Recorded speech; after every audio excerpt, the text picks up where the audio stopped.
It's 1916. The world was enveloped by the horrors of World War I. The combatants, particularly France and Germany, experienced the nightmares of trench warfare. The trenches became synonymous with mud, slime, disease, and the perpetual threat of artillery fire.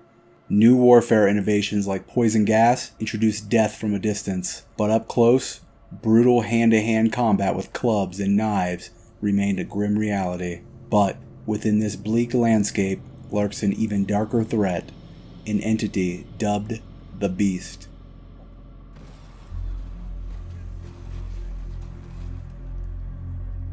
Alternatively known as the Stalker or the Demon, this humanoid creature resembles a dweller, standing out for its massive size and an aversion to light.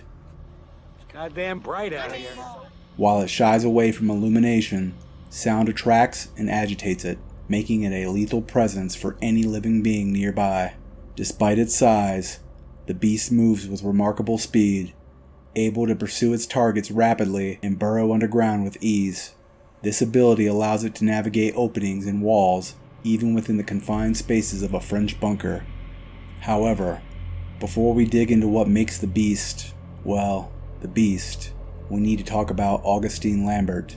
Augustin Lambert, presumably born in the 1890s in Paris, was a family man who eventually found himself conscripted or volunteering to serve in the French army during World War I.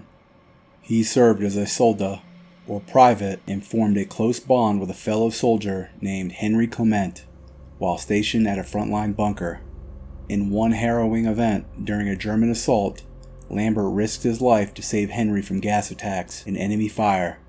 Their bond was further tested when their sergeant asked one of them to patrol the communication wires. Through a game of chance and some deception on Henry's part, Lambert was chosen.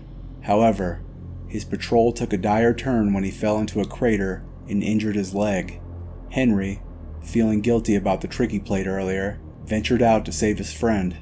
During the rescue, Lambert drank water from a mysterious spring which had an unusual taste. Shortly after, both were caught in an artillery blast. Remarkably, Lambert made a swift recovery, carrying the unconscious Henry back to safety. The mysterious water Lambert consumed turned out to be a catalyst for a horrifying metamorphosis. In the following days, Lambert began exhibiting strange behaviors, hearing disturbing noises, and feeling increasingly aggressive. Ah! You hear that? You might want to lay off the weed, huh? And you might want to gargle my ballsack. By July 18th, Lambert's humanity was almost entirely eroded. He unleashed his newfound monstrous nature on his comrades, transforming into the terrifying entity now known as the Beast. The Beast is a gaunt, deformed version of Lambert with hollow eye sockets and a wide mouth. 2 bayonets pierce its torso. Despite its monstrous appearance, one soldier hinted at recognizing its face, suggesting a lingering connection to Lambert's former self. Lambert's transformation was not only physical. As documented in a journal by Toussaint, the mysterious substance consumed by Lambert altered his psyche. He experienced nightmares and bouts of amnesia, leading to episodes of violence. These episodes culminated in a complete loss of his former self, making him a danger to all, including his close friend Henry. In his transformed state, the Beast showcases an elevated predatory intellect. It possesses adept hunting skills, including keen environmental listening, navigating complex pathways, and waiting for the perfect moment to strike. This creature, despite its monstrous form, appears to maintain some human cognizance. Evidence of this is its strategic evasion of dangers like gas, explosives, and fire, displaying its tactical prowess and adaptability. Hints suggest that it still holds memories from its former life. An encounter with a rabbit toy invokes a reaction from the Beast that hints at a memory. I said, put the bunny back in the box. Moreover, it intriguingly selects the bunker's chapel for nesting, perhaps seeking a haven or sanctuary in its monstrous form. Unlike previous foes in the Amnesia series, the Beast is highly adaptable. Its unpredictable appearances across the map based on the player's movements, intensify the game's challenge. Its aggressive nature is clear when it instantly charges at the protagonist, Henry Clement. Its use of the bunker's tunnel system to quietly ambush its prey highlights its cunning. In contrast to the door-breaking gatherers from Amnesia: The Dark Descent, the beast operates doors much like a human would. This suggests a higher level of cognition. However, if barricades obstruct its path, the beast won't hesitate to use force. Metal doors, especially the locked ones, remain immune to its assaults. In such scenarios, it might either utilize the tunnel system or linger nearby. Throughout the game, Henry can encounter the beast almost anywhere, but there are certain areas it doesn't venture into, such as the initial area, the pillbox, and the Roman tunnels. Nonetheless, other adversaries lurk in these zones, like the German snipers and the unhinged French soldiers. Particular encounters with the beast are guaranteed. Examples include entering the chapel or the arsenal storage rooms.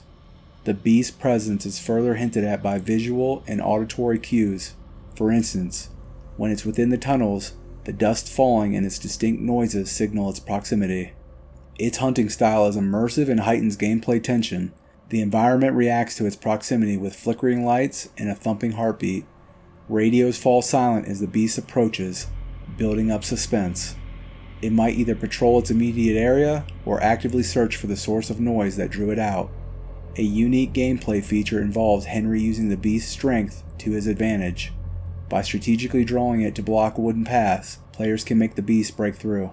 Furthermore, to halt its progress, players can place gasoline or gas canisters. Yet, the beast's adaptability shines here, as it either waits or finds alternative routes if blocked. Players can even set traps for the beast. For instance, a strategically placed barrel can be exploded by the beast, forcing it to retreat. Players must be cautious though. Direct eye contact can alert the beast, making evasion more challenging. If the beast doesn't locate players, it shrieks and retreats, resuming its normal hunting patterns. An interesting interaction occurs with the rabbit toy. If thrown at the beast, it momentarily stops its pursuit, examining the toy before disappearing with it. Weapons unfortunately have minimal impact on the beast. It can only be temporarily stunned or slowed. The only definitive way to defeat the beast comes during the game's climax.